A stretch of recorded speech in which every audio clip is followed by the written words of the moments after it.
Hello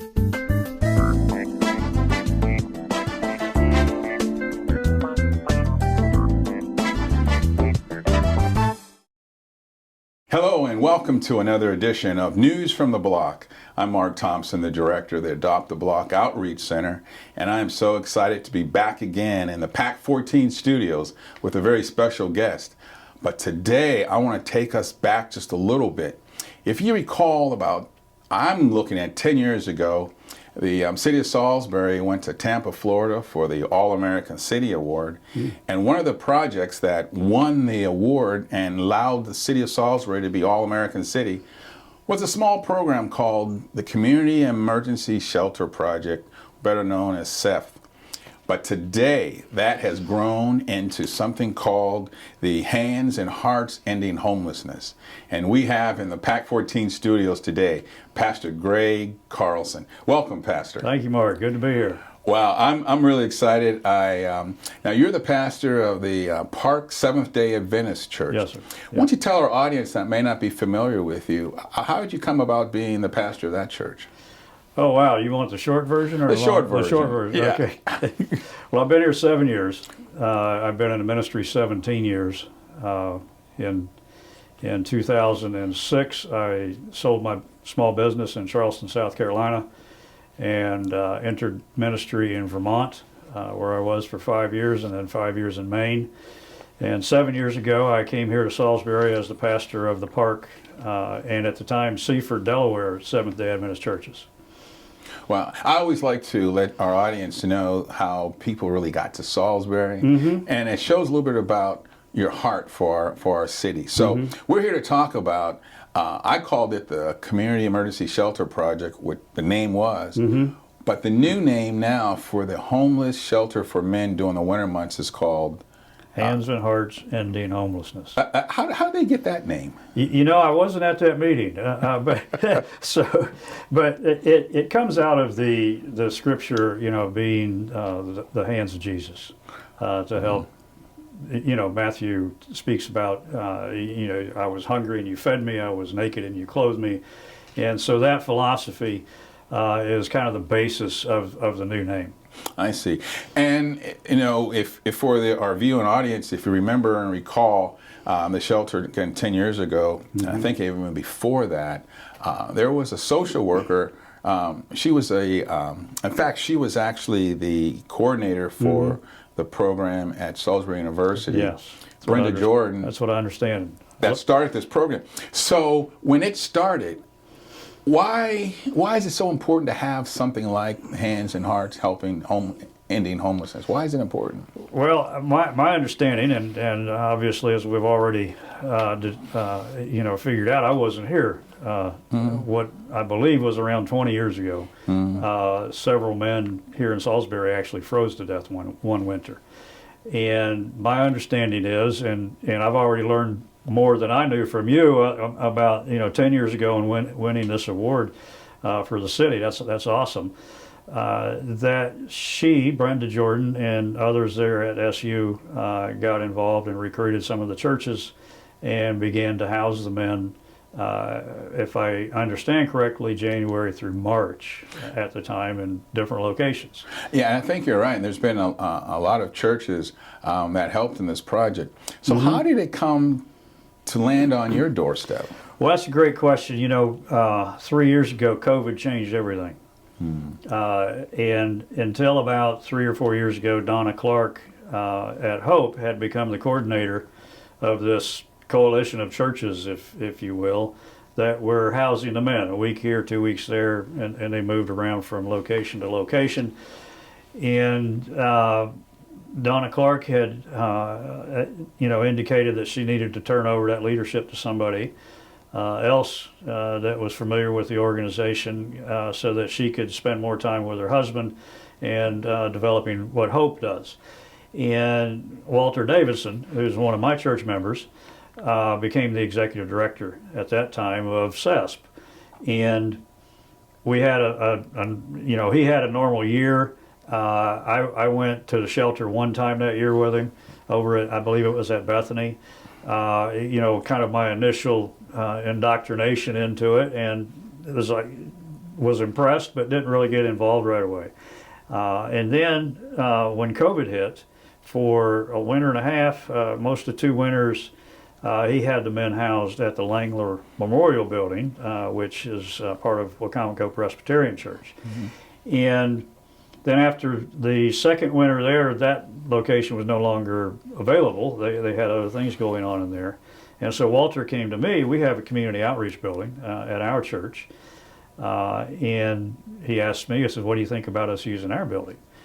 And I said, well, you know, as anybody else, we got committees to go through, so we went to the board. And I didn't do a lot of lobbying prior to that board meeting or anything, but we got in the board. My board knew we would be discussing it. And Walter was there, and of course, we had prayed a lot. Didn't really know how it would come out. But it was a board meeting, and if you sat in board meetings, this doesn't happen often. Uh-huh. You could sense the Holy Spirit in the room. And one of my board members finally spoke up and says, you know, and he was looking out the window, and you could see the building across the parking lot. Mm-hmm. He says, it says Community Outreach Building right on the building. It was during COVID. We used it for youth events and our own fellowship dinners and so forth. Mm-hmm. But we weren't doing that during COVID. You know, all of it was shut down. And he says, you know, how can we call ourselves Christians and not use our community outreach building to outreach to the community? You know, and that's what a lot of, and I'm really happy you brought that story up and we talk a little bit more about it, and that's, you know, when I look at hands and hearts ending homelessness, Mm-hmm. the hands and hearts, yeah. The hearts were something. And let me just say this, you know, now your church is located, it's not in the city though, is it? That's been a challenge, yes. It's out by Holt Paper Company. How did the men get out there? Yeah, we're just past the Purdue Stadium on the right. Everybody goes to Ocean City sooner or later, and I always tell people, yes, that looks around from the street and you got the pointy thing on it. I guess we call it steeples, but it's right there next to Holt Paper. It's on John Deere Drive next to the John Deere dealership, and I guess whoever's there first gets to name the street because our sister church is on Adventist Drive over on the other side of town. Okay, I was wondering about that. But I just, you know, I have no idea. But anyway, the transportation the first winter was a huge challenge. We spent a lot of money renting a van, moving the men back and forth from the bus station over here by City Hall. And we were renting the van, and it was costing me a good bit of money. And near the end of that winter, I had a guest speaker from over at Silver Springs who runs a large nonprofit over there that caters to the developmentally disabled. And he has a fleet of vehicles. So he was there that week, and he preached for our service, and afterwards he was interested in knowing about the shelter. So we walked over there, we're showing him through, and he's, you know, how's it going? You know, what's your victories, what's your challenges? And I said, well, transportation's eating us up. And he said, you know, we've been renting this 15-passenger van, and he says, I got a brand new one. I'm not using it. Come and get it. And so we went over and used it for the last month that we were open. And then again this year he allowed us to use it. We're leasing it from him, so to speak. And it was so brand new, Mark, that we did the first oil change on it that first winter. And so it was, you know, it was still a hassle, you know, getting the men back and forth. We would take 2 trips. We couldn't get them all in one. So we, you know, pick them up at 5 there at the bus stop and bring them to the shelter.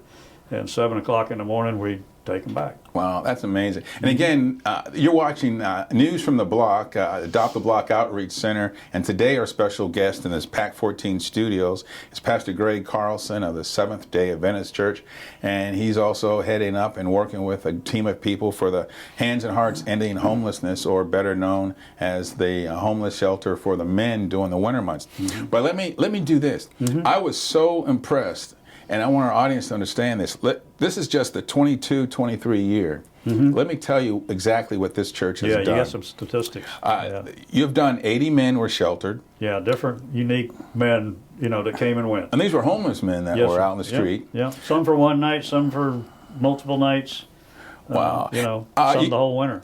You had, it says that 2 men were moved into housing. Mm-hmm. So is that their own housing? And that's not we that did it, but we collaborate with the city. We collaborate with other housing organizations, social workers, et cetera, that help to make this happen, including the folks at Hope. Okay. And our own operations director, Kathy Cannon, is phenomenal. She turns over rocks that the rest of us don't even know about. Oh yeah, Kathy is. And makes things happen.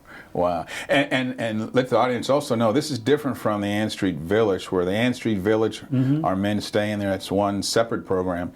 This is the program that lasts how many weeks again? Well, I understand back in previous years it was 3 months: January, February, March. This year we opened November 15. We closed April 15. Wow, that's amazing. Yeah. Continue with the stats. We showed 13 men went to rehab. Yeah. Because there's a drug addiction program, yes. and yes. We have a problem with that Yeah. with the homeless. Yeah. This is one that I really want to bring up. 3 men were reunited with their families. Yeah. That's incredible. Yeah, brother or whatever it might be, but yeah, reconciliation going on there. So. Wow. Yeah. And again, by being in your shelter, one man was taking a Tidal Health for intake into Shepherd Pratt, and one man entered a long-term mental health facility. So yeah. Again, mental health and drug addiction is some of the causes. It is. So let's do this. Why don't you walk our audience through what happens when the men get to your church? Okay. Well, but just to bounce off what you said about mental health and addictions, we are a low barrier shelter. We let men in, whatever their background is, and so you don't turn anyone away. Don't turn anyone away. Our line in the sand, so to speak, is no drugs or alcohol, with you. But some of these men come in rather inebriated, and if they're not causing trouble, we don't put them out. We don't allow consumption on site, of course, but they most of the time are really good guys, so there's that aspect. But when they arrive if they're a first time guest, there's an intake process, paperwork, et cetera. It's based on first come, first serve. If we have bunks available, we have 32 cubicles, and we ran 35, 36 men this last winter.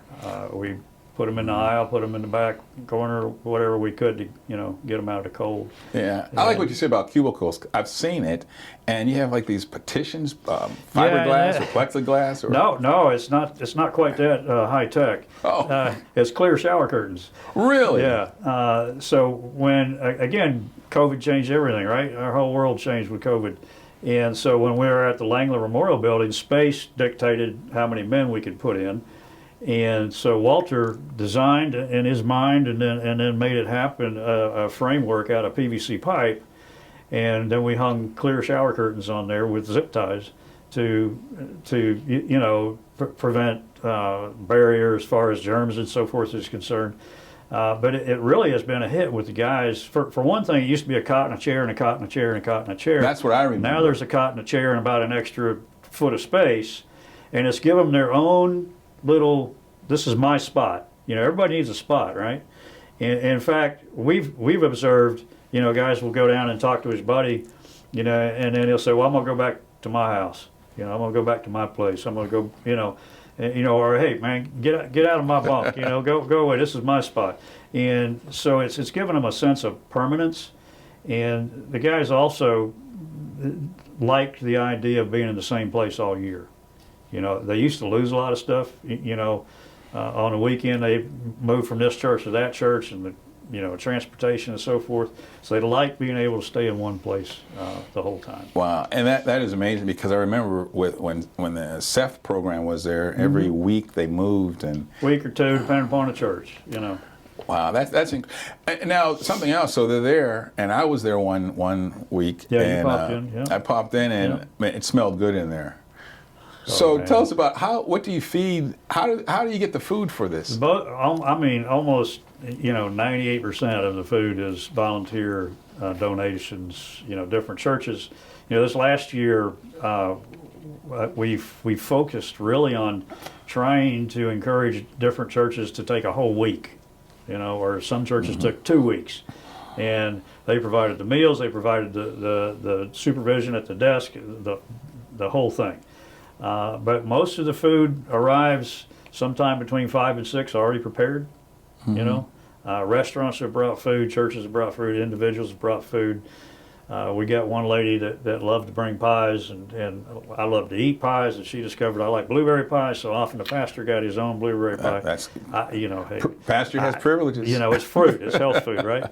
But so yeah, a lot of different organizations, supported us with donations of food, and then we had a staff in the kitchen that was usually our people that would serve it and so forth, but sometimes they'd come in and do the whole thing. Wow. Yeah. So they get to feed, they get to eat. Did you have any other activities or anything else you did while they were there for that until they left the next morning? Well, there's TV, of course. Guys sit around and play cards. This year we put out a microwave. They like to come in and make their own oodles and whatever, and that was a challenge. It was a mess a lot of times, but hey, puzzles to put together. But most of these guys, you've been on the street all day. You get your belly full, you're ready to lay down and relax. But yeah, a lot of them would sit around and visit and carry on, and we get to know them, have a chance to visit with them, and just socialize. Well, that's amazing. Again, you're watching News from the Block, and our guest today is the pastor, Greg Carlson. You mentioned that you're a low barrier shelter. Mm-hmm. And can you explain what that means? And then also, that means you accept anybody? We're men only, obviously, men only. But if you're a man and you're in need and we got a bunk, sex offenders, we don't put them out, and again, unless they're bringing drugs and alcohol on the campus, That's amazing. Sometimes when I hear on the blocks different things, they say, well, don't get those men, they're dangerous, they might do something to you. Did you find any issues when they were staying with you? There's always potential. We're human. We're all sinners, and anger flares and tempers and so forth. But one thing that's interesting is these guys all know each other, and if one of them starts to act up, 2 or 3 of them are going to jump in the way and tell him to chill out. There was a point one night this last year where somebody got a little bit bowed up towards Kathy, and 2 or 3 guys just jumped in there and said, "No, you're not messing with Mom." Yeah. They call her Mom. You're not messing with Mom, and so she's not scared. But we got the police know where we're at. If we need them, they're right there and support us and so forth. And I tell people, and I think that's so important. When you have a sense of love, it breaks down any barriers. Yeah. And again, hands and hearts, ending homelessness. So when people, and I like when you said they're like a family, a brotherhood of these men on the street. So they come in. I mean, that can be good, it can be bad too. If they have a problem on the street during the day, sometimes they bring it in, But yeah, I mean, but for the grace of God, there go I, right? That's it. A whole lot of us are just a few paychecks from being in the same situation. Yeah, and that's what we try to tell people. It's just try it. We are our brother's keeper. Let me ask you, speaking about that, volunteers. How do you solicit volunteers for this program? Well, Facebook, networking. So on Facebook, you mentioned, what do they go on to see this on Facebook? Well, our Facebook website, I think you're going to flash that on the screen, and our website. There's a sign up genius on there on the website. The Facebook is more about posting events and we do a lot on there to thank different organizations for bringing dinner. We'll have a picture of the dinner and so forth. But on the website, there's a sign up genius on there, and you can see which shifts are needed and which meals are needed. A lot of people will just bring instead of meals, they'll supply the snacks, because besides giving them dinner every night and breakfast every morning, they leave there with a bag lunch. Okay. And so it's 3 meals a day that these guys are getting, besides a place to stay. Okay. Yeah. So now I think it shut down in March. Close it for April. April. Yeah, yeah. So what do you see as a vision? What can people do, or can they do anything now if they want to help you? Well, yeah, I mean, money is always good, right? We are, as a new nonprofit, it transitioned from over the last probably 2 years ago, maybe now, from CESP to HHEH. And that's when we received our own nonprofit status, applied for and so forth, and formed the board, which I chair the board. That's really my official role with this organization, as the chair of the board. It's a separate entity from the Park Seventh Day Adventist Church. Okay, that's good to know. We're currently just housing it there. And it's important to me that the public realizes that I don't look at this as an Adventist ministry, as much as an opportunity for the Adventists to be involved in the community and in this ministry. And so, I think in our visiting the other day, Mark, off the record, I mentioned that last year I went to a convention in Kentucky for the entire North American division of Seventh-day Adventist pastors, about 10,000 pastors there.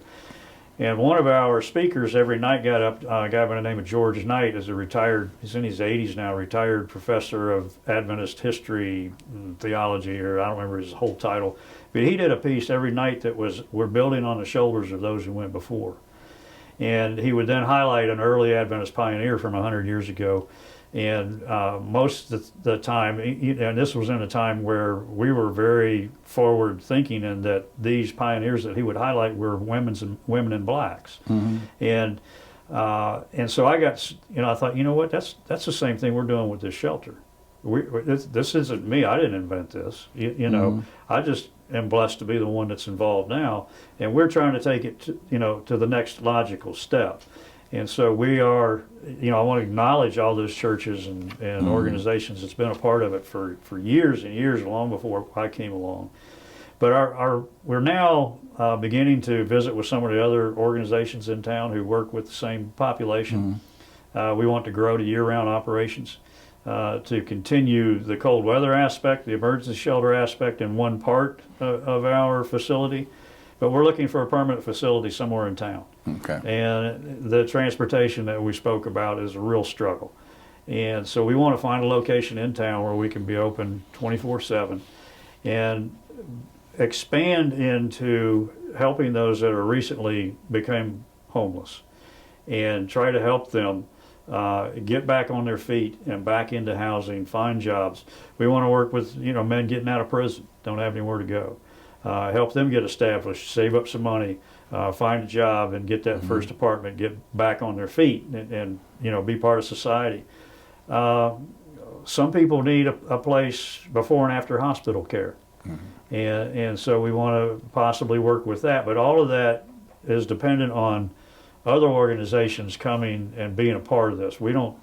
One of my philosophies is that the key to success is to surround yourself with people who know what they're doing. So we don't have to do everything, but if we can provide the place for the men and then bring in services from here and there, addiction services, social services, housing services, and have a place where these other organizations can come and work under this roof and meet the men. And again, you're watching, if you just came in, I'm Mark Thompson, Director of the Adopt the Block Outreach. You're watching News from the Block. Our guest today is the Pastor Greg Carlson, and we're talking about hands and hearts. Helping to end homelessness. HHEH. I'm not going to say that because I get tied tongue. But what's interesting, and I'm just so grateful I met you, because what you're doing is, again, one of our missions at the Adopt the Block. We're not trying to create anything, what's already being done, but we have a facility, let people use it and partner. So, one thing before because I really want to talk to you about something else in a minute. So we talk about people, money, volunteers with a website. I know you're like the director of the board. Yeah. If somebody wants to be a member of the board, do they send you a resume, or how would they contact you? Absolutely. And I guess we can put my email address out there on the screen for people. But we're currently building the board. We have a board that consists of 5 people currently. Myself, I have a member from Patty Mannion from Wacomico Presbyterian, Sharon DeShield from Asbury, Carol E. Greenwood is, see, I shouldn't start naming names, Christ United Methodist. Okay. Andra Roberts from St. James, AME, and then of course, Walter is director, he's not a board member, goes to my church, and Kathy Cannon, our operations director, and she's, by the way, continued to do street outreach this summer, we're still feeding men over the summer. She's from Community of Joy, Martin Hutchinson's church. And so we'll have all this on our screen, but before I go, I want to give Pastor Carlson, really intriguing, I love your tie, but I want you to tell us and leave this with our audience, something about that life-changing trip you did and what you have on the table. Oh, man. We have a couple minutes, so let's... 2 minutes, okay. Boy, you're asking a lot from a preacher. On March 9, I flew to Cairo, Egypt. Arrived March 10. It's a long flight, especially in the middle seat. And then we transferred and flew to Luxor, Egypt, where the Valley of the Kings is located. I was in King Tut's tomb and stood as close as me to you and saw King Tut laying there, and he hadn't moved in however many thousand years it is. And so we were over there 3 weeks in Egypt, Jordan, and Israel.